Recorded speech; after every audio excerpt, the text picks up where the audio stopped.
Ride with Jesus. Some messages are so obvious, nearly stops you in your tracks. A scarf got stuck in the braking system of my new bike. To say, stop. No riding without Jesus, for your brakes will not function correctly without Him. I've been working on cleaning up loose ends. I had so much energy washing nearly everything that wasn't nailed down.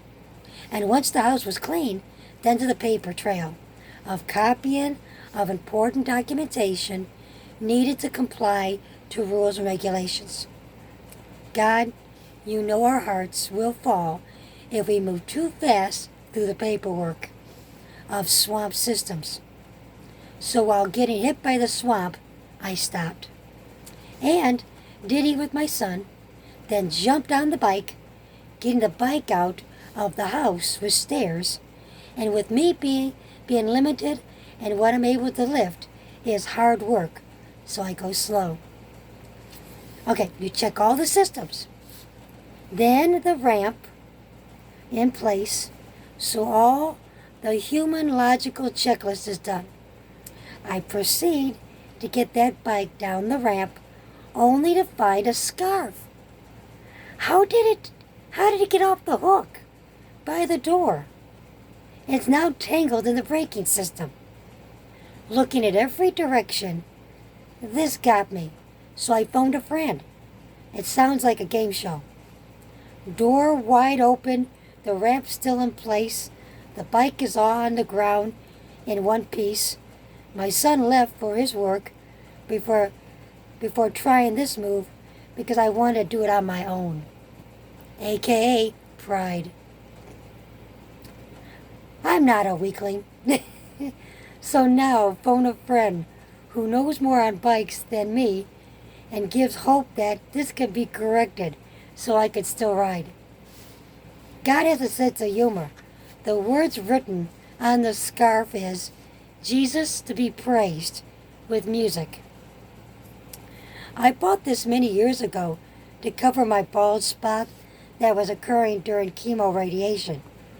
I did not lose much hair, but I was still sensitive about it.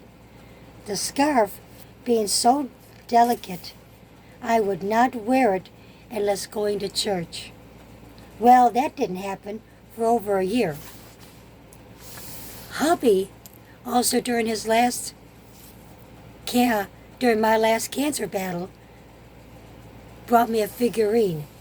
You know, the one with the couple sitting head to head, sitting opposite to each other, that reminded me of us at different times of our lives, each needing help with other, to breathe, or by being head to head at the darkest hour. I was to ride with Jesus, to keep him in mind, to breathe before I even got out the silly door. My panic level dropped as my friend talked to me into how to remove a scarf out of the braking system of my bike. So instead, I tied that scarf. So I got the bike scarf out, right? So I tied the scarf onto my bike to remind me each time to ride. To ride with Jesus and breathe, praise and live again. You should have saw.